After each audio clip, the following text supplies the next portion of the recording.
Welcome to Truth in Lending, America's coolest, hippest mortgage and real estate news podcast. Love is in the air today. No, it's not Valentine's Day, but today is all about relationships. Valentine's in July. That's right. Even in the wide world of mortgage and real estate, relationships do matter. Cupid's arrow has pierced even this cold black heart of mine today. It's Truth in Lending, and we're smack dab in the middle of season 3. Today is July 27th, 2023. Oh my gosh. How's that for an intro? That was great. Ah, I like the I part love it. about your cold, dark black my heart. cold black heart, Cupid's arrow. So we're going to be covering some things about relationships today. Yeah, Right? very All important. sorts of relationships. Personal relationships, relationships with referral partners, relationships with clients, and relationships with ourself. Yeah. Wow. This is going to be really deep. This is such a deep entire theme today. That's right. We're all That's right. feeling so emotional. And don't forget, you can watch us on the Tube of You. The two of you. Yes. The On the YouTube. YouTube. Did you guys, you're not a Twitter person, right? I'm not a Twitter person. Did you know that it's now called It's X? Yeah, it's not Twitter anymore. Oh, it's not Twitter anymore? Yeah, tweets are gone. They're Tweets are called gone. X's. X's. Oh. Maybe Which- I will join it now. Which isn't really sounds related to exciting. the relationship topic, but X's maybe are. Oh, wow. Oh. Speaking of which, we've all got kind of our own thing Yeah, today, so we're gonna go right into Katie's corner. I'm jumping right in. and we're gonna jump right in. So, talking about life balance and personal relationships, which I feel like I've had the entire month of June to kind of do my vacations and really dial in this life balance thing. So, I'm back. But I think the biggest thing is getting a routine that gives you something that fills your cup. For me, I play sand volleyball every day. So just a few tips on, recapping, a few tips on just making sure that you have work-life balance and your personal relationships are in check with everything that you have going on. So doing a routine that fills your cup. For me, it's sand volleyball. I play multiple times a week, and it just gives me that like refresher where my mind is shut off from work and I come out happier in the end. So Truth in Lending doesn't fill your cup? You have to go and spend all this time playing sand volleyball. Not when I get harassed for showing up on time. Yeah. You did show up right on time today. Right on time. Right on time. So just make sure you have something every week that really fills your cup, however that is. Check-ins with your family or your partner or your friends, like before you're going to meet with someone, or when I get home from work some days, if I've had a really draining day, just letting them know, like, hey, I'm really depleted on how much energy and compassion and empathy I can give. So I need you to kind of step up or just understand that that's where I am. If I'm being more snappy or anything else, is just doing those little check-ins. And sometimes, your family or your partner might be like, yeah, me too, actually. I'm feeling like garbage How as well. was your day, dear? Yeah, Quinn but how always was your knows. day? Quinn always knows if I have a one-word answer for how was your day, Fine. it did not go so well. Exactly. Well, it's so important to remove yourself if you are feeling that way. Yeah. Check in with yourself and say, I need to take a little break right now. Yeah. Yeah. And I said that. I'll jump to that. It's okay to not answer the phone. And I feel like that's a good one when you're feeling that way. Like sometimes I'll have a phone ring and I know it's just a person that's going to suck a little bit more of my energy than I'm Drain prepared the to life give. out of you. And it's okay to just not answer the phone at those times. So I think that's Yeah. important to remember in this industry. Also with professional relationships, your realtor partners or someone that you're working with, it feels like sometimes you always have to be the perfect person. You have to have the answer. You have to be on your game. But I would contradict that and say it's probably better if you're not always that way, because then they don't have these unrealistic expectations of you. If you say, hey, I'm just having a super slammed day, and I'm going to get to that question, but it's not going to be right now. I think that they're going to appreciate that and understand that you're going, you have your own life too. But just be accountable in it. I think that's the one thing that I keep going back to. It's okay to be yourself, but just be accountable. Always do your right things. And then when you don't answer the phone, I would also contradict that by saying, the saying, eat the frog. Right. Sometimes there's there's the phone calls that you don't want to make, or the conversations with clients you don't want to have, or the meeting with your boss that you didn't want to really dive into. But if you keep delaying that, it really plays into your personal relationships a lot more. So sometimes when I keep passing the buck on things that I should be doing, and then I go and I hang out with my partner or his family, it's like, this is on my mind, that this is something I have to do. So just bite the bullet. Eat the frog. Procrastination. And then my last one is just setting clear expectations. So going back to that accountability, if you say, I'm going to get that to you by Friday, it gives you that time, like, okay, now I have the 2 days to do that, but at least they know that it's coming up. If you say, I've got 20 minutes until my next meeting, I can answer the call, but it needs to be quick. It's setting clear expectations to the person. Or for family, friends, if you're like, hey, I have to work until 5 o'clock, but I'm all yours at that time. As long as you're accountable to those, it gives you really clear expectations, and it kind of separates that work-life balance. I have a question for you. How much Okay. coffee have you had? You ran right through that. Did I? I felt like as soon as the music went out, I had to keep going. Oh no, you keep going. I think Just my double shot of espresso, as always. work-life balance can be really tough. Yeah. I am a workaholic. And think we even all when are. I unplug, if I go, my things are I like to play golf and I like to go fishing. Yeah. And I usually get cell service on the lake. And I usually get cell service on the golf course. And so I have a hard time putting on the do not disturb and having that space. So I think we could all use a little bit more life balance. I'm still trying to get out of 2021. Here we are 2.5 years later, and I'm really having a difficult time slowing down and smelling the roses. And I think that's important. And you feel like you have to answer right away, or you have to have the thing done immediately. And people aren't expecting that as much as they were in I know, 2021. right? Like, it's okay to be, hey, I'm going to get that back to you in the end of the week. Right. As long as you do it. Well, thanks for a lovely Katie's Corner. You're welcome. Sorry I went so fast. That's okay. That was great. It was great. That's okay. We're going to have some different music for Randy's room because this is a little bit of a touchy subject. I'm sad that you took this topic. I took it away from your hands. I know. But you're gonna participate in it. I'm ready. We're gonna talk about when is it appropriate to terminate a relationship with a client or referral partner. So important. I love this topic. This is a great one. It's been heavy on my heart. Winning a deal at all costs can literally cost you everything, including your self-worth and your sanity. I have been guilty of this. I have sacrificed my own sanity to try to win a deal. And I have found I find more joy in letting go of a deal than I do of winning one now. Have you heard me say the bless and release? Yes. It's my favorite saying. Yes. Because people can be time sucks and they don't even know it. Yep. And I hope the loan officers and other industry professionals listening to this are able to relate because time sucks are real. And if you're a new or struggling loan officer or real estate agent, it can be difficult because you're trying to drum up business. You want to win even sometimes that first deal. And you don't want to let go. And so you answer the phone at 9:30 at night and you return those emails that wake you up in the middle of the night. And, when you're at your daughter's wedding, and I don't have any daughters, but if I were at a daughter's wedding, I would probably be texting back and forth with the client because that's kind of what you do, right?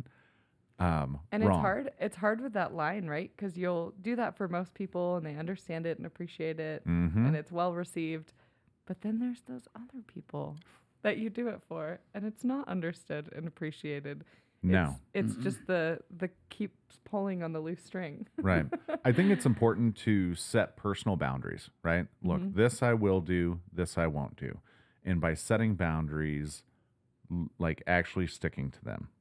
So I have a rule that I do not answer my phone work related almost no matter what. There are exceptions after 7 p.m.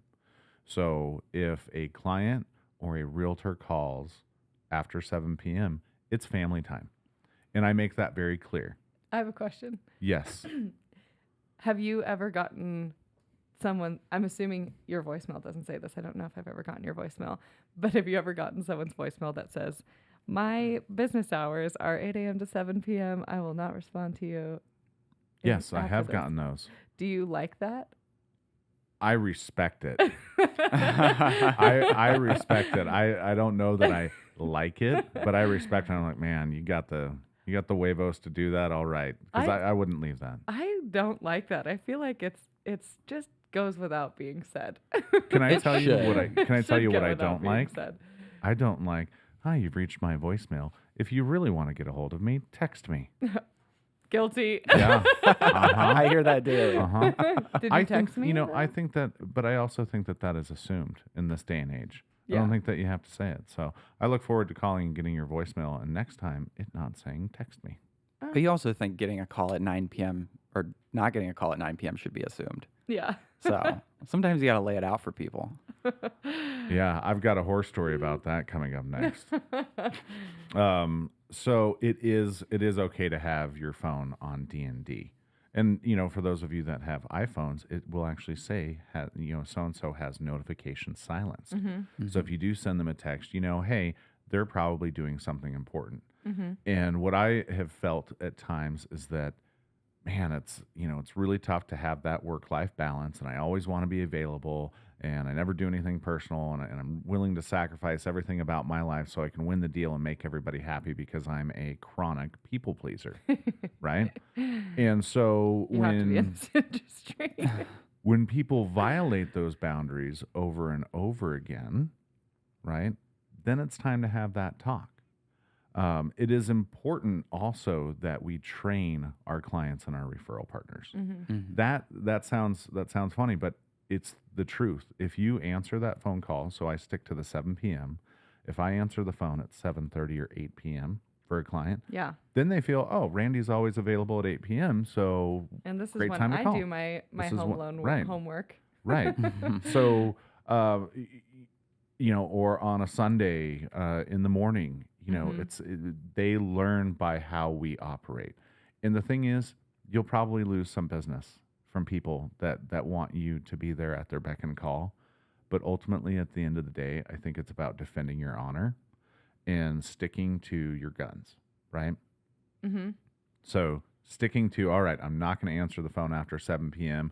If that deal goes elsewhere, it was probably going to be a time suck anyways. Yeah. Or it might have Yeah. gone elsewhere anyways. Right. If I know coming up that I've got an evening phone call and I've made prior arrangements, then I will make an exception. I think there's an exception to every rule. I think having a hardline rule, like a voicemail that says, I will not answer the phone between now and now, I think that can be a little bit difficult to do. Yeah. So let me ask you first, Katie. Okay. How do you let someone down easy without being a jerk, but getting your point across? I think it's, setting the clear expectations, like you said. Hey, I really want to be here for you, but we're going to have to make scheduled times for this so that I can give you my full attention, right? Like I can go over this for an hour, but it's going to have to be, Tuesday at 2:00. That's the time that's available for me. So then they understand any time in between there. It's not like you're on their beck and call. So that's kind of my. Oh, but then are you asking my about question? the full let go? Yeah, we'll go back here. full Let's let go? have another double espresso. I'm going to go over to Greg. Greg, how do you let someone down easy without coming across as a jerk? Right? Like, hey, it's not going to work out. It's not you, it's me. It's just like a breakup. But really just saying, this is crossing certain lines and being respectful about it. And at a certain point, you just have to let somebody go. Yeah. I've had texts at 1 a.m. on the night before Thanksgiving, and I'm like, I'm done. This is too far. Yeah. Especially when you set the boundaries. I always set boundaries with clients before or like on our first initial meeting. Yeah. And they know. And just hold true to that. That's where it comes back to training your clients, training your referral partners. Yeah. Right. And so the way to curb bad behavior is to nip it in the bud right away. Now, I have had some experiences where the client perhaps wants to lowball every single offer. And so you're yeah. writing 9, 10, 12, 15 pre-approval letters, and it's always quick. It's always got to happen. Bam, bam, bam, right? Yeah. And eventually that person will suck the life out of you because they very well may never even get a home. There are also the types of clients that just kind of like to kick the can around the yard a little bit, and they don't realize what they're doing, but what they are doing is taking time that you could be spending with another client who is going to close on a transaction. They're taking that time away from you. Yeah. And And they're so- ready and they want to talk about it and they want to go through it. Right, right. So Has let's. this happened to you a lot lately? This has happened to me a fair amount more now Yeah. than in the past. I've probably had 3 clients in this past month, and I guess I haven't had to do the soft let go, so that's where Yeah. I'm coming up. But I have had realtor partners that are going through the same transaction with the same client, and they're having the exact same thing: hour-long phone calls at night, talking Right. through it, trying to decide, get into contract, deciding to back out. Like it is so much, and to go back into it again at that point, it's you're damaging your own reputation because you're being Right. represented on that side. And so it's when you're ready, that's that's when I'm going to be ready for you. But we can't keep doing this back and forth because it's not helping anyone. And you're putting the sellers in a tough situation because they're making decisions based off your wishy-washiness. It's a tough one. There's nothing wrong Yeah. with being firm and direct. You don't have to be a jerk when you're being direct. Yeah. And I have found that most people, right, you always want to be politically correct. You want to just kind of be soft and, hey, it's not you, it's me. And a lot of times if you're able to just be direct, I have found in my experience that people respect and appreciate that.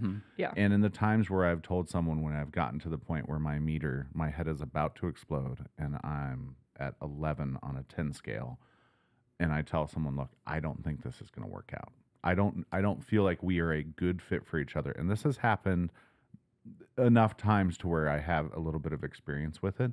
And I would say 90% of the time, the people come back and they realize that they've acted like a jerk. They realize that they've been a time suck. And it sort of puts them back on the rails again. Yep. And so, and then the ones that blow up and disappear, honestly, I don't think you want to work with those people anyways. Great. Good Right. riddance. I would say, just before we move on from this topic too, I think lending is a difficult one for firing a client, right? Because the hard credit pull, you're putting them in a tough situation if they have to go back out to shop. And so that is one thing too that makes it difficult. Right. And I think a lot of newer agents or lenders specifically are like, I can't say that to them because then I'm declining them. And it's like, you don't have to decline them. You can say, hey, I have a loan officer in my office that might be a better fit for you. I would recommend you reach out to your local bank. Like, just give them recommendations and say, I want to be here for you, but until you're ready, or I feel, you got to give them something else and Yeah. like a hard reason why. And it's okay to do that. There's one thing that's not on the script here that I do want to address, and that's loan fraud. Right?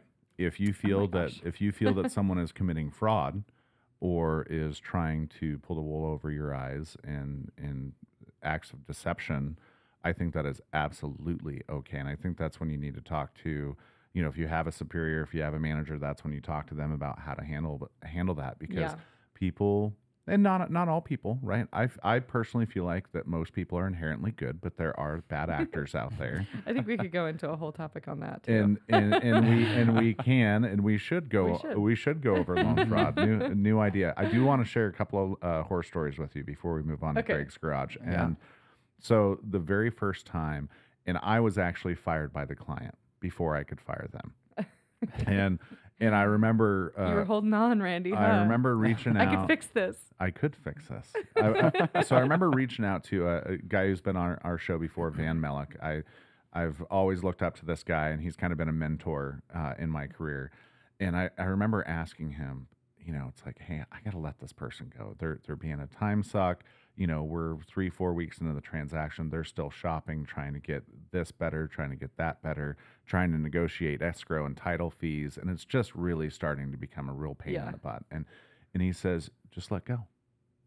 I was like, I was only doing like 1 or 2 deals a month at the time. I couldn't let go. I couldn't see possibly letting go of this. And I was worried about the relationship with the agent. Like, oh, I got to hold on to it.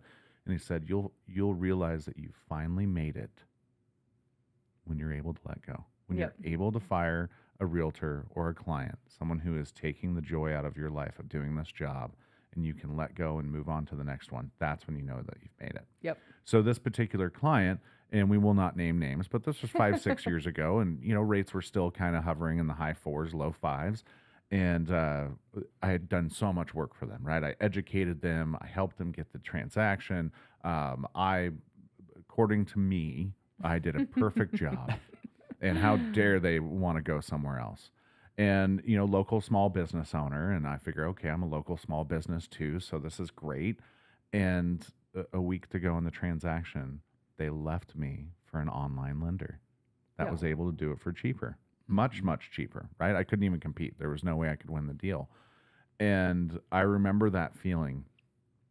And I remember typing out that email, which I wish I could unsend, because you're so mad. Retribution. I don't feel like in our line of work, retribution is ever acceptable. Yeah. Right? You've offended me. You've hurt my feelings. You've taken money off my plate. I'm going to write an angry email at you. And I wish I could take it back. And I've learned a lesson from that one. Yeah. I want to give you a current situation. Yes. Right? A client who we are almost identical situation, has spent many, many hours educating this client. We've written offers on 6 places. We pulled out after inspection each and every time. We're in contract. We are exactly 1 week away from closing. And I get hey, I talked to my dad. He's got a mortgage guy, and I got a quote from him. Oh my God.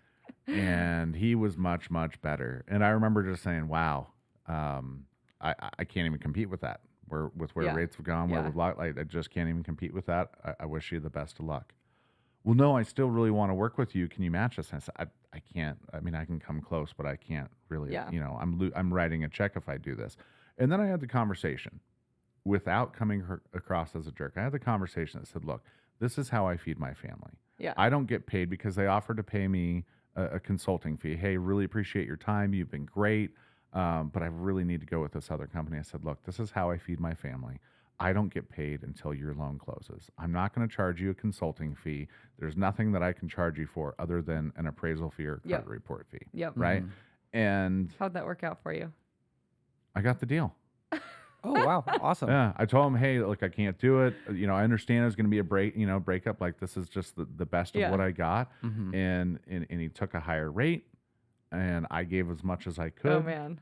And still got the deal. We're still going to close on time. I had 2 of those this month, and one of them is an escrow on the house 2 doors down from me. Oh, that's fun. And, how's that connection feel? And they said, yeah, we just can't. We have to go with that lower option. Mm-hmm. Like, can't wait to see you every time. It's all right. I am flying the flag. If you're watching us on YouTube today, I am flying Katie's flag for her.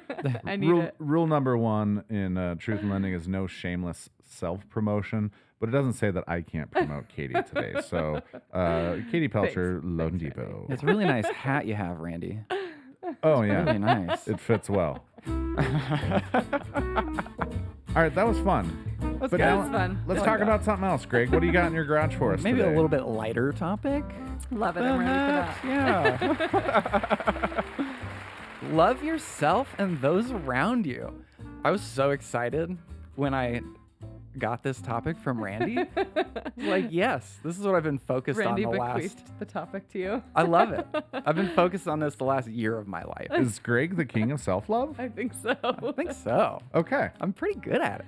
He was hiking last time we recorded a podcast. So. This is true. That's why he was not here. Great. It was so fun. Check out his Instagram for all the awesome photos he took. That'd be great. Yeah, check it out. No shameless self-promotion again, but thank you, Katie. I'll plug you. Great. So one of the big things that I wanted to talk about was something that I learned fairly recently, just a couple years ago, empathy. new for me. It has changed my life in so many ways. It has helped me connect with friends, family, clients on a much deeper level, which has been great. I think one of the things that has really helped that is just understanding and taking yourself out of the equation when something's going on, Yeah. and just trying to understand where somebody's at and where they're coming from. There was a book I read, Nonviolent Communication. Ooh, it's a good one. Would recommend. It is so great. I have heard that one. A lot of just nonverbal too, right? Yeah, nonverbal. It's about giving empathy to yourself also. So it really helps build just yourself. It's been great. So that was a book that just changed my life. So I'd recommend everyone to read that. Okay. feel On like the to-do list. I think Randy might be getting that as a gift at some point. Non-violent, Randy. Non-violent. These are my nonviolent reactions. I love it. There are so many situations with clients where they're getting frustrated. Appraisal came in low, whatever it is, inspections, anything like that. And I think something that would be really important for us as real estate professionals to understand is they're not going through this every day. Somebody might be selling a house every 15 years and going through it. They're not dealing with this all the time like we are. So I think that's really important to kind of put yourself in their shoes and take a step back and understand that. Yeah. I've heard so many people, they get frustrated because a client is upset about one little thing. And it's like, take a step back. It's okay. If they yell at you, that might be crossing a line. I just had a realtor do their own transaction. And if you think I'm talking about you and you're listening or watching this, maybe you know. I don't know. But they got really escalated with the stress level of like final underwriting and closing documents out. And it was on track as everything would be, but it was just the stress just became so much. And I had to fully let my side, because in my mind I'm like, you go through this, like you have to understand that I'm asking for things that are pretty common and not out of the box. But when you're in that position of having to move all your things from your house and do everything, I mean, it was through the roof stress that I had to be empathetic of like, this isn't a me thing. This isn't like there's no conceptual understanding of you're trying to make my life miserable. Yeah, there's no understanding of this isn't just specifically to you. It's a process, like everything, all the, what's the word I want to use? Logistics are out the window because it's all just chaos on their mind right there. So definitely had to put some empathy and handhold through that. Awesome. Great. Well, I think another thing that's really important with empathy is giving it to yourself also, and really understanding what you need. And I think this comes back to finding those boundaries and understanding what boundaries you need to set for yourself so that you don't get sucked in and spit out of this industry. I mean, the turnover rate in this industry is so high. On the realtor side, I mean, it's like 85% are out within 2 years. I have a great idea. I want to get into real estate. It's going to be the dream. Oh, yeah. It's a great time. You should be both. Right? No. No double agency here.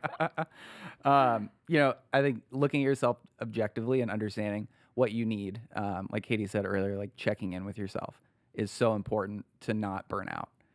And just stay happy. I think it's just so good. Being happy is great. Wow. Yeah. And I think, bringing that into partnerships and all that, and just bringing it into this industry would be so important for just a healthier community within this industry. Because it just gets dirty sometimes, and bad relationships cause more bad relationships, and it's just not great. Because you're only as good as your last deal. And rumors do spread. Regardless of how big, regardless of how big of a community or how small, word gets around. Definitely. This is good stuff. Keep going. Yeah. Well, I think the last thing for me is everyone should just be more self-aware, please. That'd be great. Just live up to what you say. Yeah. That'd be awesome. Be accountable. Be accountable for yourself. Move towards accountability. It's a great way to do it. Yeah. I love that. That's what I got. That's Randy, all you got. That's be what I more got. self-aware. Yeah. I will be more Be nice to self-aware. others. When you're on Swinging with the Stars, Oh, I be can't wait. self-aware. No shameless self-promotion. And today in the Truth in Lending Mortgage News, In case you haven't heard, in case you have not heard, the Fed came out and raised the rates by another 0.25%. And yesterday the market was actually pretty flat because old Jerome came out. You know, JP, we're quite good buds. you watch them often I now. watch him often. Jerome came out and was pretty dovish in his remarks. It didn't indicate if they would be raising rates again. Didn't leave that off the table, but kind of said, hey, we're just going to be data dependent. We're going to This is where watch we things, are. right? Now, didn't I hear that they said they think that all the trending showing signs of recession are out the window? So Oh, they're yeah. very positive that Yeah, recession that's is later not in the coming. news, and you're getting ahead of us. But yeah, no, that's a good point. Strong GDP reported 2.4% this morning. So recession, we think not.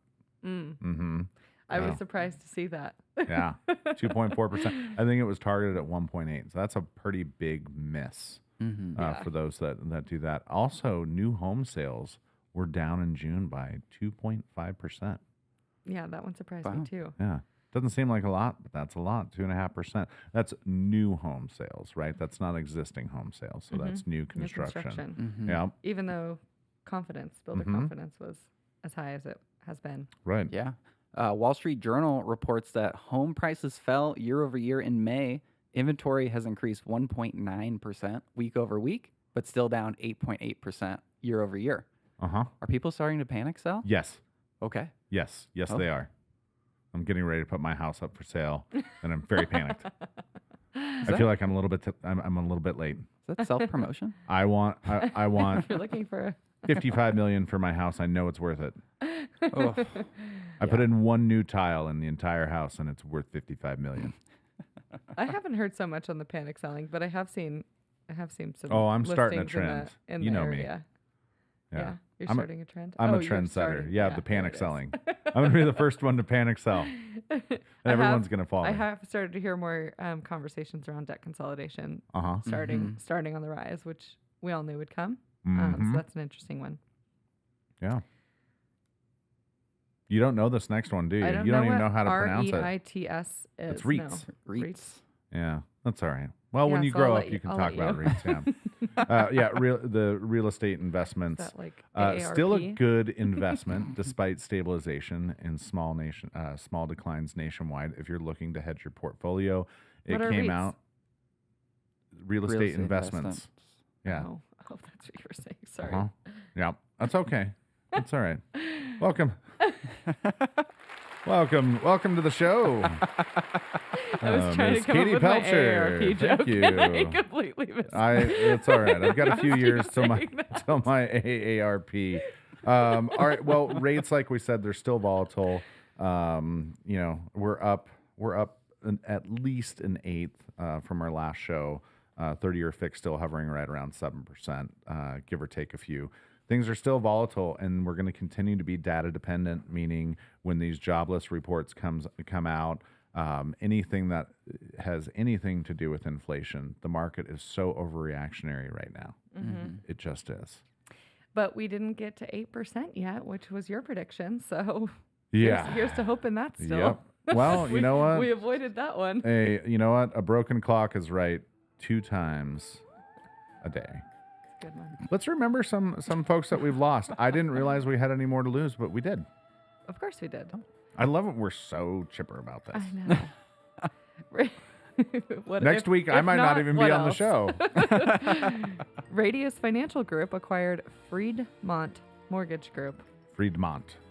M&T Bank exited correspondent mortgage lending. M&T has been around big one. forever. That's a big one. And we talked about it last week on the show, Greg. But U.S. Bank laid off 250 plus loan officers in the Northwest, including... In the West. in the West, not just the Northwest, in the West. And then like 100 on the East, I think. That's a big deal. That's a big number. It's a really big number. Yeah. Hey, for loan officers out there, you know what that means? U.S. Bank was Market share. fifth in Deschutes County this last month. Oh, man. I Really? think that's right. Yeah, in Wow. mortgage lending, and now they're 0. That is, No, I'm just kidding. that There's is still, sad. There's still some. Wow. We'll see. Hey, you know what? Greg, I appreciate you. I have to remember to take the time to give myself a break and to give Yeah. others a break and have empathy that, you know what? Love Everyone out yourself. there is fighting a battle we know nothing about. Mm-hmm. And it's Love one important to love another. ourselves. Exactly. And it's important to check in with our peeps, Heck yeah. It right? is. And it's important to be able to fire let go You're going. of toxic relationships. No, it is you. It's not me. It's never been me. It's always been you.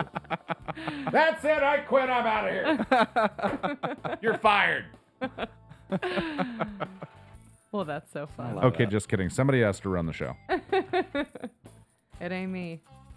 Hey, we're taking next week off, but the week after, We got some guests coming. we do have some guests coming. Remember, you can message us on Instagram at Truth and Lending Podcast, and you can follow us on YouTube at Truth and Lending Podcast. Like, subscribe, comment, Sure. share. And love Those are the yourself. ones. And also love yourself.